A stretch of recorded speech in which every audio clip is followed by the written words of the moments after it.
Alright mates, today I've got rather uncommon, I'd even say unusual review because I'm not reviewing anything new, either a new phone or a system update. No, right on contrary, I will review an old model, an old phone, this one, OnePlus 9 Pro. Why the hell am I even doing this? Because users and owners of this OnePlus 9 Pro model still, even after OnePlus 13 has come out, claim that this model is still one of the best camera phones out there. They could be right because lenses of this on this phone are made in cooperation with Hasselblad, and yeah, but so does OnePlus 13 comes in cooperation with Hasselblad. And if those owners of OnePlus 9 Pro are right, then this phone is a pure treasure because for its current price of $200 or euros, give or take, that will be one of the best bargain in current days, in nowadays, and I should do a thorough research of how good this phone is still in 2024, so let's go. So, first thing first, design and build quality, and design-wise, it's a typical species of its generation 2021, because it's very rounded and curved all the way around from the back and from the front. The screen is also curved on all four sides, and curves are pretty visible and pretty considerable, and those curved sides are no-go for gaming. It absolutely hinders my gaming experience, detecting my touches on the edges, and those touches are false touches. And the back plate is absolutely glossy and becomes smudgy right away. It collects all the fingerprints it can, and you can't avoid it in any way, so you better use a case. But the original OnePlus case is very dull and mundane, so it's almost ugly, but it's the original one. Here is the imprint, but I will not use it. But there are two things that absolutely balance those, I don't know, outdated fashions about this phone, and those two things are, firstly, the IP rate. It has a proper IP68 protection, so you can submerge it into water, and secondly, it has proper fast wireless charging of 50 watts. 50 watts, it's even faster than some modern flagships like from Google. So 50 watts wireless charging is a great thing, marvelous. And overall, given the IP68 proper rate and fast wireless charging, the design and build quality is absolutely okay. Next up, the display. So let's put it simply, what does this display not have that other modern displays have? I couldn't find a thing that this display misses or lacks. Let's get through it. Firstly, resolution 3200 by 1400 pixels. That results in 1.5K. That's higher than full HD plus. So that's a great resolution by all means, even for current year. Next, is it AMOLED? Absolutely yes, that's even ridiculous to ask. But not only this is an AMOLED screen, but also it incorporates the LTPO technology, so it goes down from the higher 120 Hz. Yeah, it has 120 Hz in most scenarios, down to 1 Hz. So great, especially for the display from 2021. Next, brightness, 1300 nits of peak brightness, which could sound not so up to date, but please bear in mind that, for example, your laptops or computers are considered very bright if they have 500 nits, and this one has 1300, so bright by any means in all occasions and conditions, both indoors and outdoors. Then color mode, there is plenty of modes to choose, even this cinematic or brilliant. Oh, I don't like it.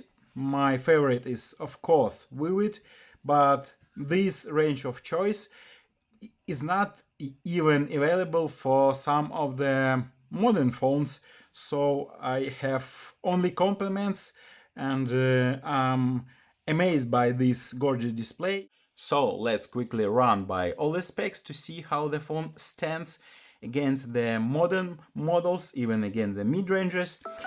So we already know about the gorgeous screen. It was even ahead of its time. That's very nice to have such beautiful screen, even with the LTPO. The heart of the phone is Snapdragon 888. That was the first one, the pioneer of the Snapdragon Gen 8 family. And yes, for now, currently it's quite outdated. It doesn't manage the, for example, games with steady 120 FPS. No, I didn't manage to squeeze 120 FPS out of this processor in games, but 60 or 90 FPS are pretty stable for most of the games. The system is Android 14, and I'm afraid that was the last major system update for this phone, but nevertheless, all the features, even some very modern ones, are here. I'll show you. The screen we've mentioned, the memory. Oh, the memory is 12 gigabytes of LPDDR5. That's almost the latest generation. The latest is only with 5x, that X suffix, but overall the memory handles all the tasks absolutely fluently. There were no hiccups or delays at all in all the tasks. The internal storage is UFS 3.1, so again only one generation, given that it's 3 years old model, only one generation step back in the memory, both RAM and internal storage. That's marvelous, fabulous, I love it.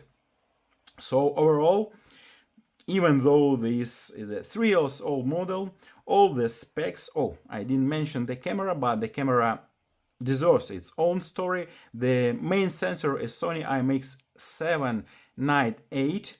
That's a very rare sensor, and it's big, it's physically big. It has a big sensor physically. It's 1 by 1.4, so a pretty big one, but we'll talk about camera separately. And overall, all the hardware is absolutely capable, even now, even against the modern higher tier mid-ranges. Now, the system. The phone runs on the OnePlus proprietary Oxygen OS, which is the global system choice for all the OnePlus global models. And we're currently on the version 14 of the Oxygen OS, which is aligned with the Android, the third major update for this phone, and probably and sadly the last. But anyway, 3 major OS updates is a big deal, very thoughtful and user-friendly from OnePlus. So my regards. And apart from the quite obvious fact that the system runs butter smoothly, absolutely everything just flows throughout your screens in all scenarios and circumstances. The system overall reminds me very much of many other Chinese originating systems like Origin OS, like its Chinese sibling ColorOS, maybe in some way Xiaomi's HyperOS, and remind in which way that you see the notifications, by the way, that everything, every tiny bit, every part of your interface can be customizable customized and adjusted to your needs. We start with the AOD, apart from these beautiful animated pictures, of which we have plenty of choices. We've got here, you see, a bunch, plenty of icons from all the applications pushing through their notifications even to AOD, so all the notifications pop up on the AOD on the lock screen and always on display fluently and flawlessly with no delay. So that's the advantage of global ROM. We see that many notifications are pending for my attention, and we can adjust and set up literally everything from the wallpapers, which I rarely use, live wallpapers, the AOD itself. You can even create a picture like a black and white drawing from any of your own photos, yeah, really. And we can even set up what will pop up or not on the AOD, like hey, here we go, no date. We can adjust the color palette, the colors absolutely easily. We can adjust the notifications styles and appearance, like you see that all the notifications are allowed to push through on the lock screen, all in it. So that's again the advantage of a global ROM. We even can adjust the badges appearance, number or dot, or both of them, so you won't miss any notification. That's again a great, repeatedly saying it because it's a great advantage of a global ROM. We can adjust this status bar. By the way, we've got very extended and excessive, maybe even quick settings shade. We can even set up such tiny small things like reverse wireless charger. You can switch it on and then just attach your smartwatch or earphones to this phone and will be wirelessly charged.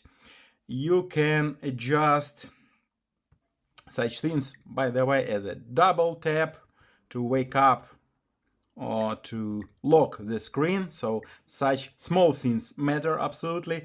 Yes, we've got all the shenanigans here, like even what I like to sometimes play with is the icons style. You see there not only the size, which is resizable, customizable, you can even have this, let's say, kind of monochrome, so one style icons appearance with any crazy shape out of your head. Okay, let's apply this, and you see that major part of icons, not all of them, but major part of them are now follow the single color style. That's what I like, this nothing phone looking like style. Then we've got some, I'd say, unique and AI features from the future, even though it's not the latest Android. We've got here things like live captions. Yeah, we switch it on and everything on your screen that's again is recognized as the speech. Let's try my video. So that's a front camera and it's 1080p. However, the quality, right, you see that it recognizes all the speech on your screen in any audio or video file. That's very handy. More to those AI features, we've got this unique feature, screen translate, and it immediately, straight away, translates everything that's going on your screen from the recognized as English language. So it recognizes the language, translates it to whatever language you fancy. And more to that, again, although we only have Android 14 here, we've got some features related and considered exclusive for Android 15, as for example, what we've got here from Android 15 is the depth protection. It was firstly introduced with Google Pixels update, Android 15 update, but we've got it here. The Google starts distributing some AI features, advanced features, even on the older Android versions.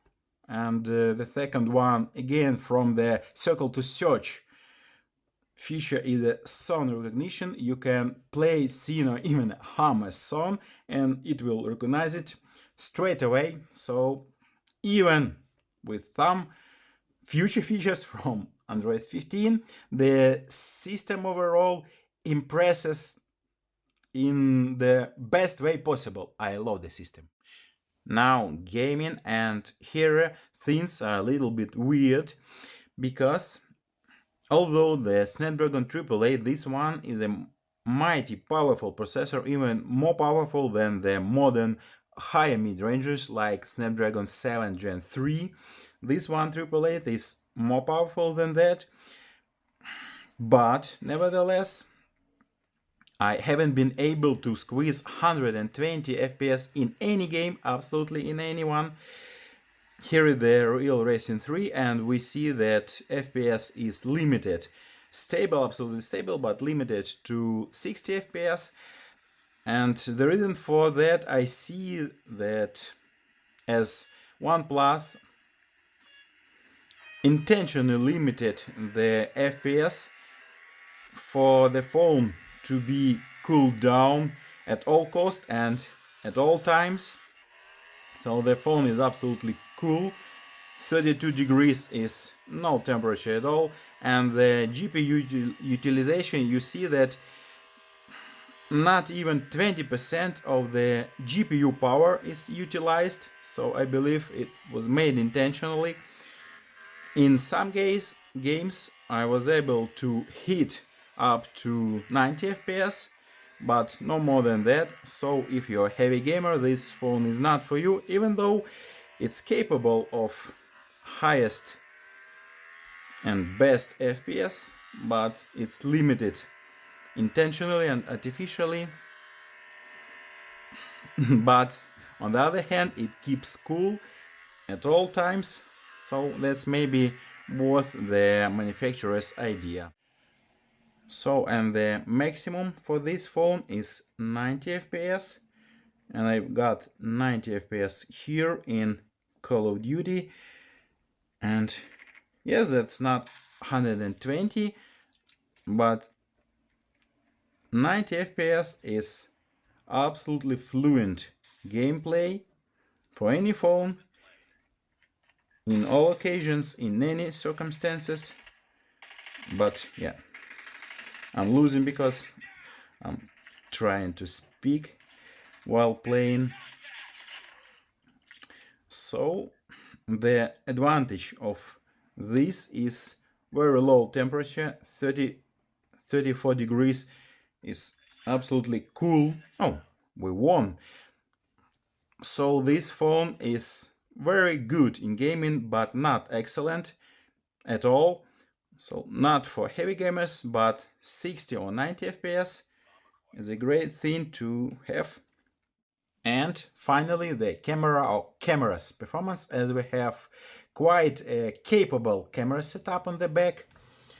So the main sensor is Sony IMX789, which is a 48 megapixel, but its power is mostly in its optical format, so it's physically quite a big sensor, being 1/1.4 inches, so it's quite a big one. For example, the newest OnePlus 13 has absolutely the same main sensor size, physical size. Of course, the OnePlus 13's sensor is much more advanced, absolutely outperform this in any scenario, but the physical size is the same, so it's pretty big even for nowadays sensor.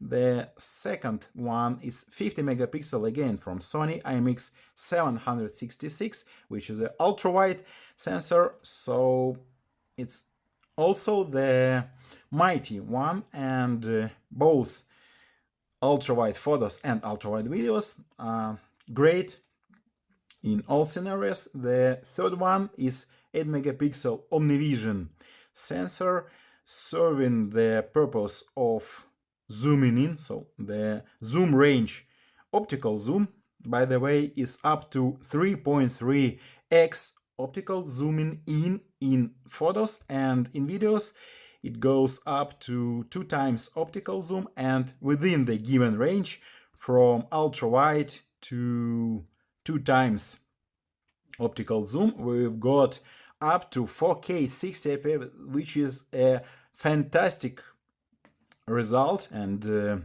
fantastic video quality for even 2024 4K in all lenses, 4K 60 fps in all lenses. That's a great achievement. And within this range, the natural range, it's great in mostly all the scenarios, from ultra wide to zooming in up to 3 times. But above that range, yes, both photos and videos start losing details, and pretty drastically losing details. So as for its given range, I mean its natural range, the quality is great, but anything above 3x zoom starts being very blurry, absolutely blurry.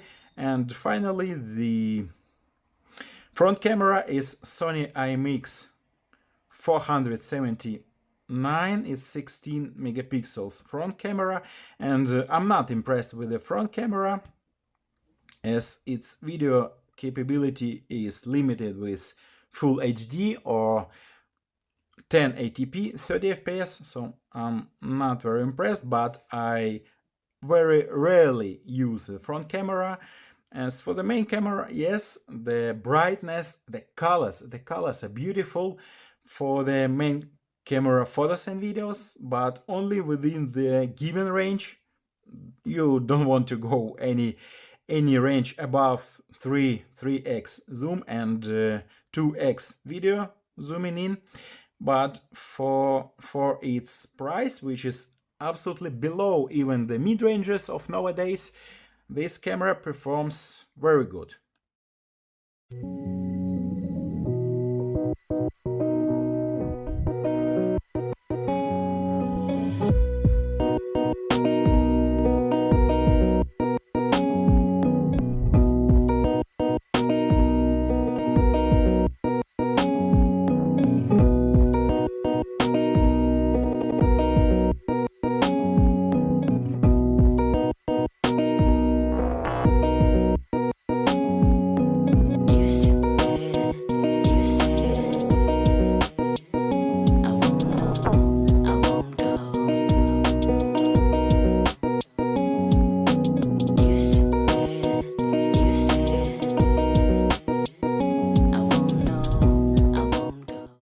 4K video with OnePlus 9 Pro.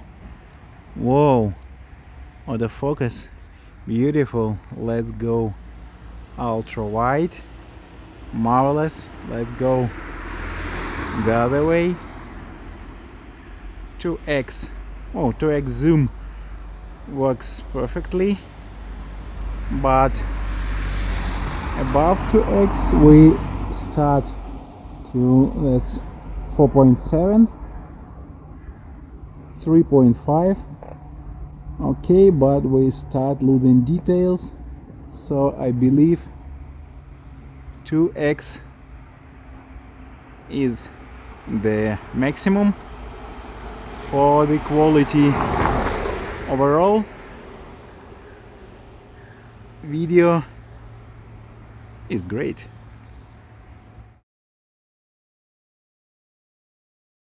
Front camera of the OnePlus 9 Pro, and it's 1080p. However, the quality pretty good. The color, yes, the details, I think it's not bad at all. Right, even though this phone does not overperform any of the modern flagships and even some mid-ranges of the current year, in any, hear me out, in any separately taken category, but if we combine all its features together, from availability of wireless charging, IP68 protection rate, 3 cameras with optical, just bear in mind, optical zoom, it's absolutely polished software, the system which embraces even some pretty unique Android 15 features like sound recognition or this live translation of your screen. So the software is absolutely polished, it's marvelous, and overall it manages to run games smoothly, even though not with the highest FPS, but its software, its cameras, and its overall features give you the absolute possibility to pretty decisively choose this one over some of the very modern mid-ranges from Xiaomi or other competitors of the OnePlus. So overall, you can pretty surely take this phone and take all the pleasure of using it. So that's it for me. Was nice reviewing this phone and was nice chatting with you. So cheers.